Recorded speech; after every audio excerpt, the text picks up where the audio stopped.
호세아서 파노라마. 주제: 내가 네게 장가들어 영원히 살리라. 호세아 선지자는 북쪽 이스라엘이 아수르에 의해서 패망하기 직전에 하나님께서 마지막으로 회개할 기회를 주기 위해서 세우신 선지자입니다. 그래서 호세아 선지자를 가리켜 영시의 선지자, 상한 마음의 선지자라 부르고 있는데, 이는 에레미야가 유다의 멸망을 목격해야만 했듯이 호세아도 북쪽 이스라엘의 멸망을 목격해야만 했기 때문입니다. 호세아서는 크게 세 부분으로 나누어집니다. 첫 부분은 1장에서 3장이고 이스라엘이 자기 남편을 버리고 다른 정부를 따라간 음부로 묘사되어 있습니다. 둘째 부분은 4장에서 10장으로 그들이 어찌하여 심판을 받아 마땅한가를 말씀합니다. 이상이 문제입니다. 그런데 셋째 부분 11장에서 14장은 그들에게 회복을 약속하므로 소망과 해답을 제시하는 구조로 되어 있습니다. 호세아서는 하나님께서 선지자에게 너는 가서 음란한 아내를 취하라, 장가들라 명하시는 것으로 시작되고 있습니다. 선지자가 정결한 처녀가 아니라 음란한 여인을 아내로 맞이한다는 것은 합당하지 못한 처사입니다. 그런데 왜 이렇게 명하시는 것일까? 호세아와 음란한 아내와의 관계를 통해서 하나님과 이스라엘의 관계를 보여주시려는 것입니다. 이 나라 이스라엘이 여호와를 떠나 크게 행음함이니라 하십니다. 이를 행위 계시라 말하는데 선지자 호세아는 하나님의 대리자로 등장합니다. 이것이 호세아서가 안고 있는 문제입니다. 그러면 하나님께서 이에 대한 해답으로 무엇을 말씀하시는가? 내가 네게 장가들어 영원히 살되 의와 공변됨과 은총과 긍휼이 여김으로 네게 장가들며 진실함으로 네게 장가들리니 하십니다. 호세아에게 음란한 고멜에게 장가들라 하심과 하나님이 음란한 네게 장가들겠다는 것이 대칭을 이루고 있는 구조라는 말씀입니다. 이처럼 호세아서뿐만 아니라 모든 선지서에서는 절망과 소망이 교차적으로 나타납니다. 인간 고멜의 행위로 보면 절망입니다. 그러나 하나님께서 행해 주시겠다는 여기에 소망이 있기 때문입니다. 그러므로 호세아서를 상고할 때 결정적으로 중요한 요점은 1장에서 3장은 절망과 소망이 여러 번 교차하고 있음을 깨닫는 일입니다. 이를 놓치게 되면 길을 잃고 헤매게 됩니다. 즉 핵심적인 주제에서 곁길로 빠지게 됩니다. 호세아는 음란한 아내와 결혼하여 음란한 자식들을 낳습니다. 이것이 인간이 낳은 자식들임을 명심하기 바랍니다. 그렇다면 하나님께서 내가 네게 장가들어 낳게 될 자식들은 어떤 자식들일까요? 이 대조를 주목하시기 바랍니다. 이스라엘이라 하라, 즉 나라를 패할 것임이라 하십니다.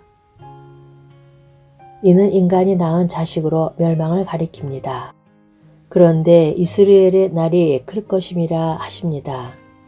이것은 하나님이 내게 장가들어 낳게 될 자식, 즉 회복하여 주시겠다는 말씀입니다. 여기에 소망이 있습니다. 1장 6절에 로루하마라 하라, 즉 긍휼히 여기지 않으리라 하십니다. 이는 절망입니다. 그런데 부정하는 로를 떼어버리고 너희 자매에게는 루하마라 하라, 즉 긍휼히 여기리라 하십니다. 여기에 소망이 있습니다.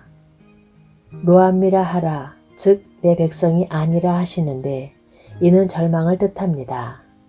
그런데 부정하는 로를 떼어버리고 너희 형제를 암미라 하라, 즉 내 백성이라 하라 하십니다. 여기에 소망이 있습니다.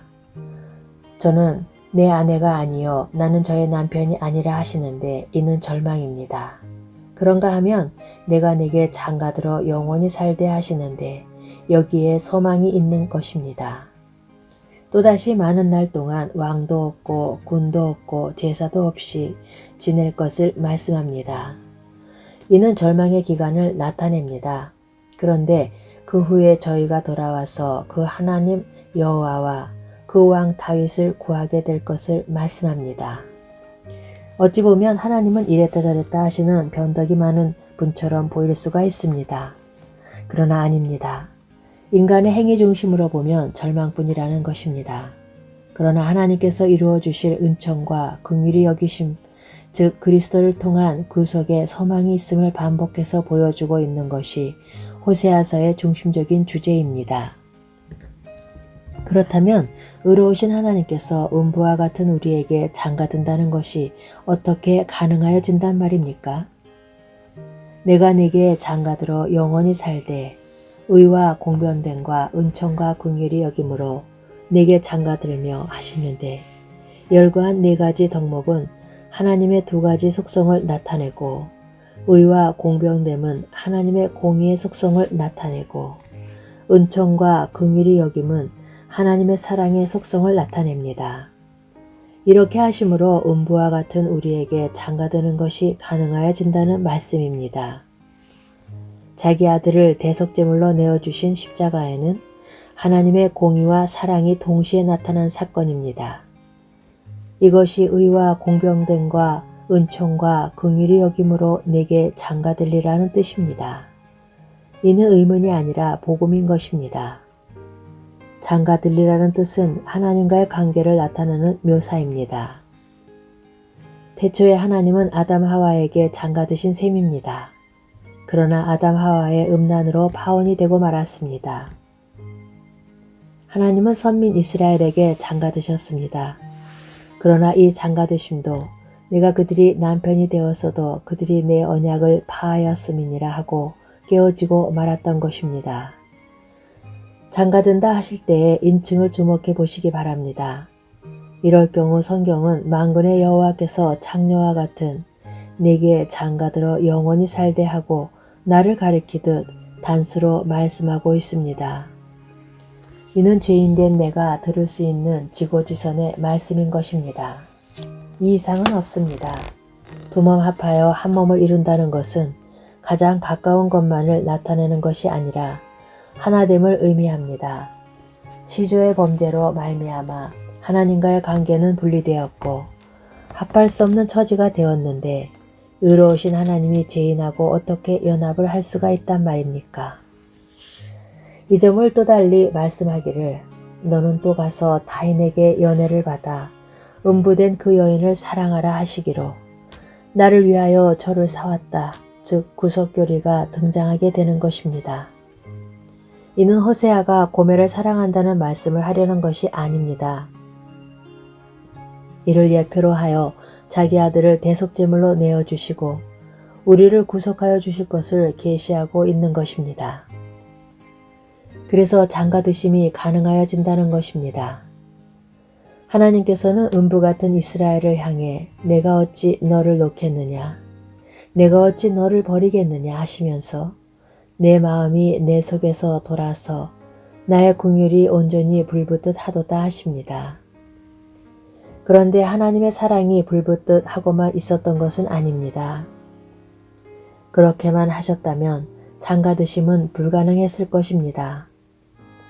말로만 사랑하신 것이 아니라 내가 저희를 음부의 권세에서 속량하며 사망에서 구속하리니 하고 사랑을 나타내셨던 것입니다. 성경은 말합니다. 하나님의 사랑이 우리에게 이렇게 나타난 바 되었으니 하나님이 자기의 독생자를 세상에 보내심은 저로 말미암아 우리를 살리려 하심이니라. 호세아는 북왕국 이스라엘을 위하여 세움을 받은 선지자입니다. 북왕국은 우상숭배의 토대 위에 세워진 나라였던 것입니다. 베델이란 하나님의 집이란 뜻입니다. 그런데 그곳에다가 금송아지를 둔 것입니다. 그래서 호세아서에서는 베델이라고 하지 않고 베다웬, 즉 사악한 집이라고 부르고 있는 것입니다.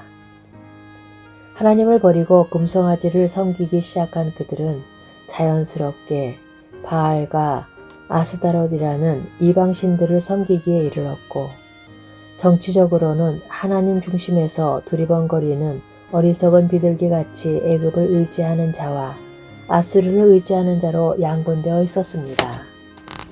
이 두 가지, 즉 우상숭배와 하나님보다 이방을 의지하는 것을 간음과 행음, 음란 등으로 표현하고 있는 것입니다. 그런 자들을 향해서 내가 저희의 패역을 고치고 즐거이 저희를 사랑하리니 나의 진노가 저에게서 떠났음이니라. 내가 이스라엘에게 이슬과 같으리니 저가 백합화 같이 피겠고 레바논 백향목같이 뿌리가 박힐 것이라 하십니다. 이것은 복음인 것입니다. 진노가 떠났다 하시는데 이는 그리스도께서 대신 진노를 받으심으로 가능하여지는 겁니다.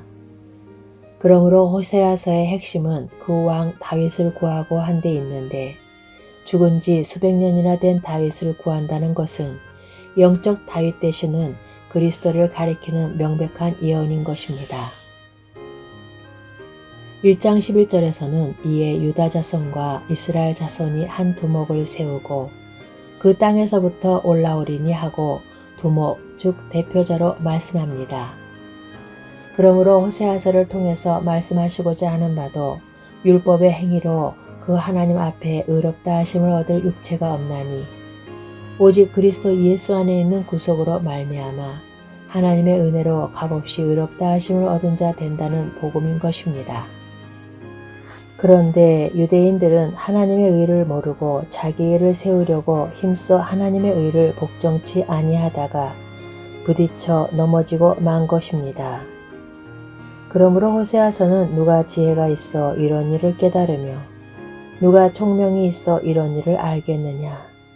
여호와의 도는 정직하니 의인이라. 그 도에 행하리라. 그러나 죄인은 그 도에 거쳐 넘어지리라 하는 말씀으로 끝맺고 있는 것입니다. 여기에는 크게 두 가지 뜻이 있다 하겠습니다. 첫째는 이처럼 만극하신 하나님의 사랑과 복음 진리를 증거하면 모든 사람들이 다 깨닫고 믿어 구원을 얻을 것인가? 아닙니다.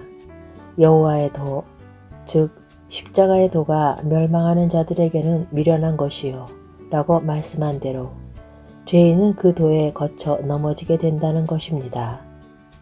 그러나 구원을 얻는 우리에게는 하나님의 능력이라, 즉 의인이라야 그 도에 행하리라 말씀합니다.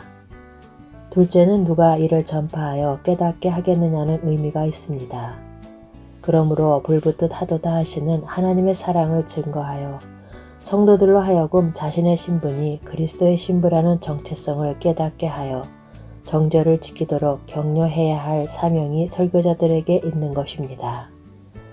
호세아서가 현대 교회에 주는 도전은 너는 말씀을 가지고 여호와께로 돌아오라는 것입니다. 내 백성이 지식이 없으므로 망하는도다 하십니다. 너희 묵은 땅을 기경하라. 즉 굳어질 대로 굳어진 마음밭을 갈라는 것입니다.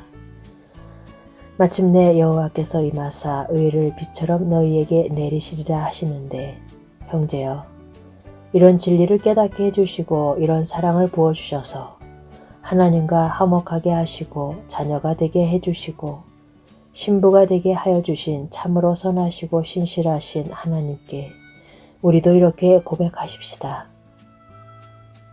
우리가 입술로 수송아지를 대신하여 주께 드리나이다. 아멘.